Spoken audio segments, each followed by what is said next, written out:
This is an attempt at a live broadcast. I'm not sure. I've not done one of these before, so hopefully this will work. I've entitled this, What is Anthony Riley Up to? And those of you who know Anthony or look at his channel will know that he is planning a trip to Holyhead in Anglesey, northwest Wales, to observe the partial eclipse on the 21st of August. Now, he's asked for flat earthers and ball earthers to go with him, and he's very bravely put up, well, he's very generously put up the money. I don't think he's being brave, to take people there. Now, that's fine, and excuse me, all credit to Anthony for doing so. And the questions that I've got to ask are why he's doing this and why he's doing it in the way that he's doing it. Anthony has blocked me from commenting on any of his videos. He's also blocked me from chat on his videos, as I discovered today when I was trying to chat or engage with the chat on his hangout where he was talking to Sly Sparkane, and he's offered to help Sly Sparkane to come over to the UK, but for this observation, Sly understandably would have to put up half the airfare according to Anthony, so I can understand Sly not wanting to come. It'd be pretty pointless exercise for him anyway.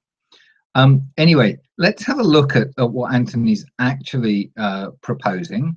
And I'm going to try and share my screen, and hopefully this will work on this live broadcast. So,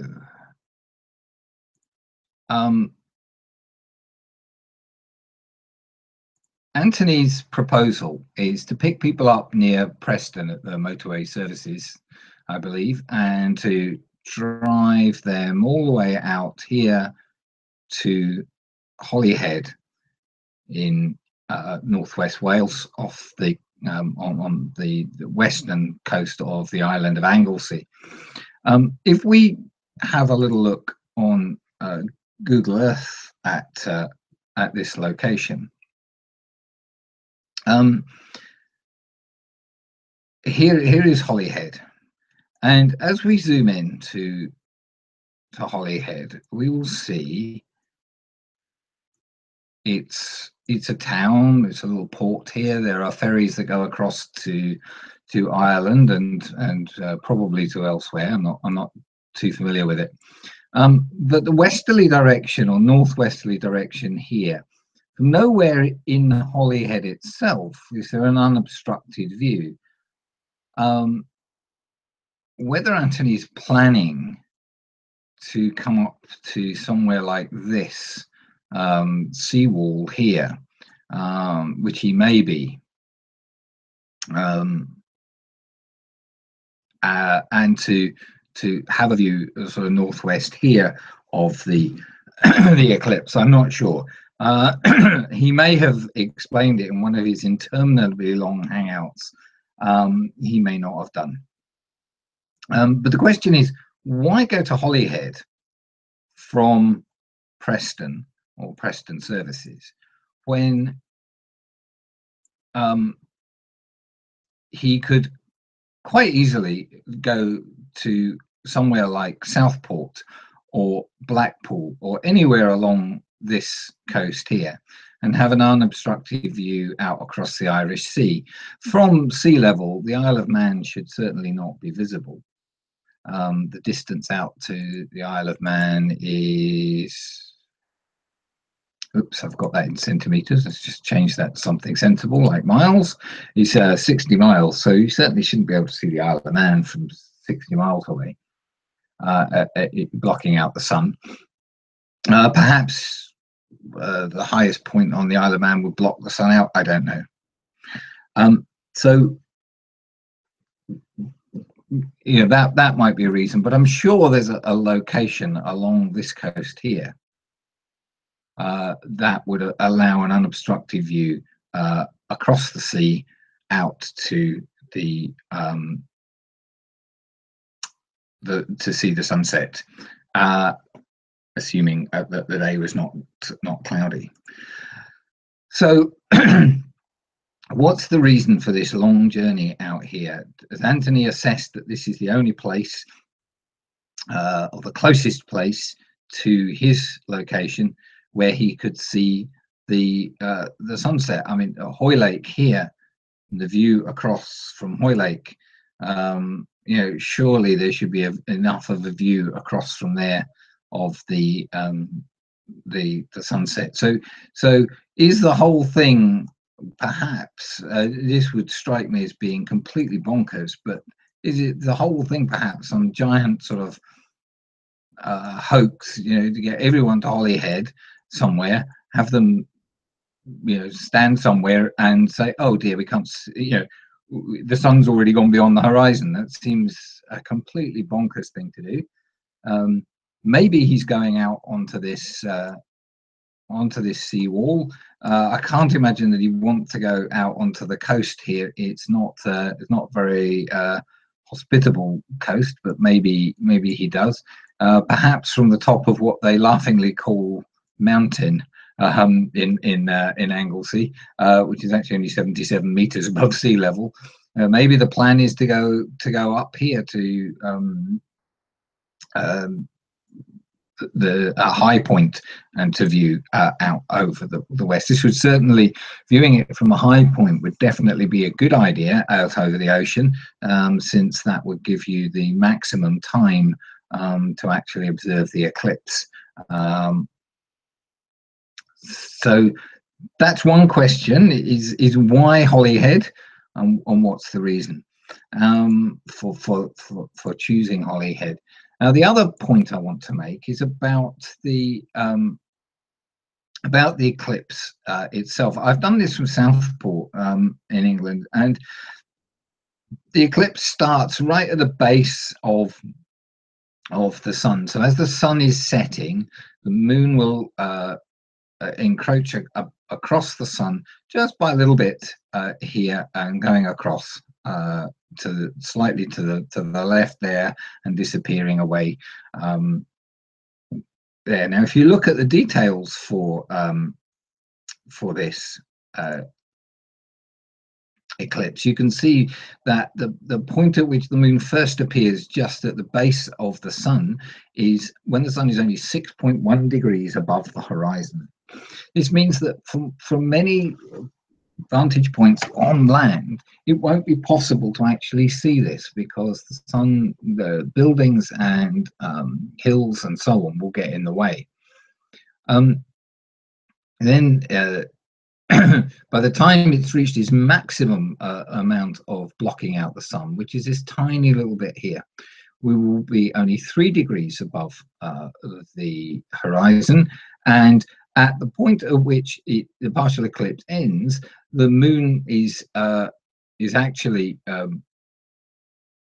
near to the horizon, or possibly below the horizon, and they recommend going to a high point or finding an unobstructed area with free sight to the west northwest for the best view of the eclipse. So you know, and they're saying here, you know, the sun is close to the horizon, make sure you have free sight to the west northwest. Now, maybe that's why Anthony's gone to Holyhead. Maybe that's the reason for going to Holyhead. But as I've pointed out, I think there are other better locations, or equally good locations nearby. Maybe even the top of Blackpool Tower, Anthony, would have been quite a good place. You get yourself 500 feet above, you know, up in the air, with a clear view out to the west. Why not? Why not do that? Maybe you've got very good reasons. I'd just like to know what they are. So this was for Southport. Blackpool would be very, very similar indeed. If we go to Holyhead,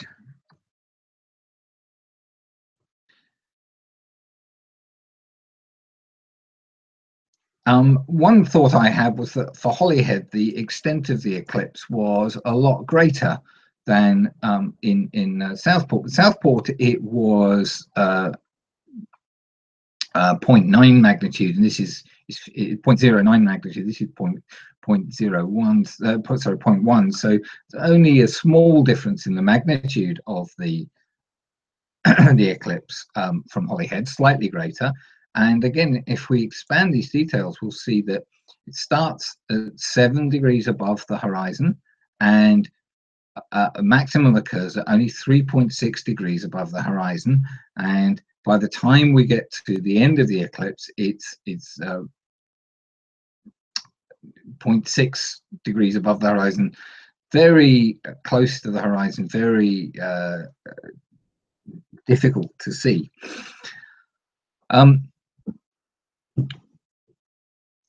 So this brings me to the third point, which I think is an important one as well. In his discussion with Sly Sparkane, he was mentioning that Antonio is going to be in Seville in Spain, or Sevilla in Spain. Now, this is Sevilla in Spain. It's not at the coast, and there are, I don't know where Antonio's planning to be, but he's going to need to be at some pretty high elevation in order to have an unobstructed view of the sun low enough in the sky. If we go back to time and date and look at the what will happen in Seville.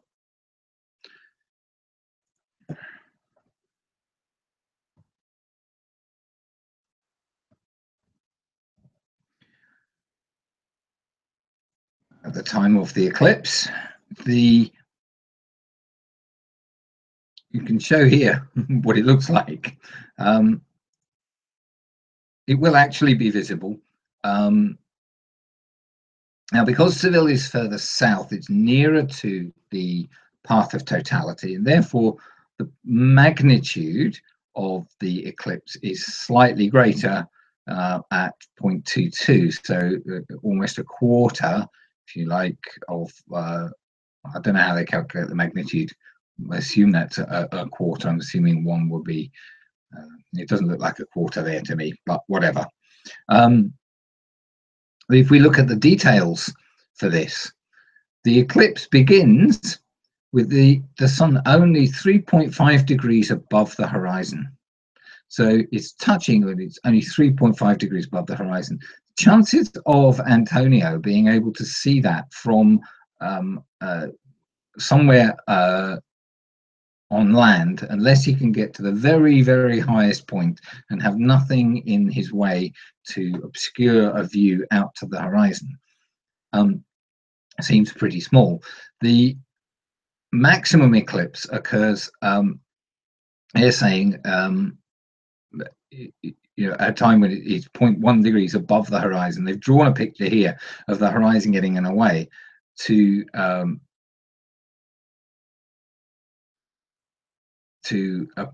sort of indicate just how difficult it's going to be seen. And then they say that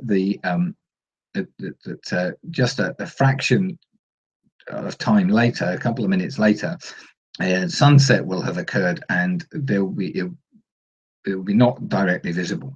So Antonio is going to have a hell of a job seeing the eclipse if he can see it at all.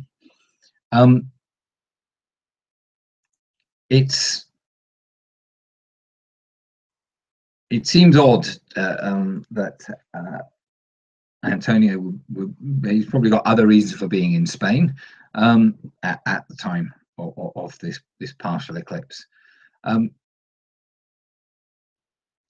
So wherever you are in Europe, the partial eclipse will be visible only when the sun is very, very low in the sky, near the horizon. And I wonder whether this is another part of Antony's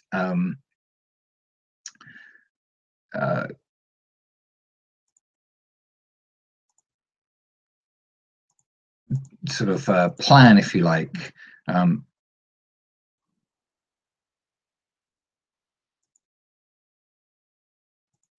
lost the Hangout screen. Here we are. I'll stop screen sharing. So is the plan to go to Holyhead because he knows from there, even if the weather is good, it'll be difficult to see the sunset? Or has Anthony got some thought about the nearness to the horizon creating issues for observing the eclipse, the partial eclipse? I'm wondering whether what he seems to be indicating that if it occurs 20 minutes earlier, that would be evidence for a flat Earth. And he also sees, for no basis whatsoever, he claims not to have a flat Earth model. So how can he say it occurs 20 minutes earlier? And I suspect that what Anthony is doing here is that he has worked out that the amount of atmospheric refraction is far greater when you get close to the horizon. And objects are often refracted and distorted close to the horizon, including the image of the sun. What we actually see when we see the sun near sunset is not the true location of the sun in our eye line, but a slightly distorted. It's elevated or lowered, and I suspect that what Anthony is going to try to claim here is that in some way, if the eclipse, the partial eclipse sighting near to the horizon is inaccurate in any time frame at all, and he's talked about 20 minutes, then there should be a that's evidence that the Earth is not round in the way that people claim. And so he tried to persuade Slice Barkane that this would be proof of a flat Earth and not a round Earth, not the heliocentric model. The heliocentric model can be thrown out because of this 20-minute discrepancy. And I wonder whether the refraction at the horizon will cause any time discrepancy in the observation of the eclipse, and that this is what Anthony is up to.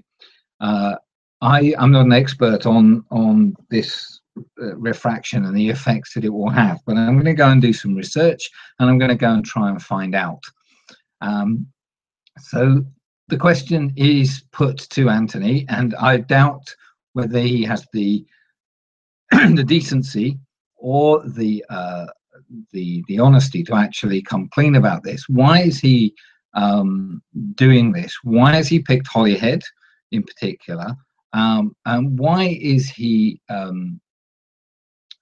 wanting to do this?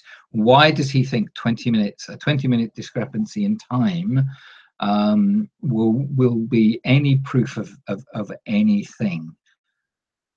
And has he considered that what the effects of refraction might be near to the horizon?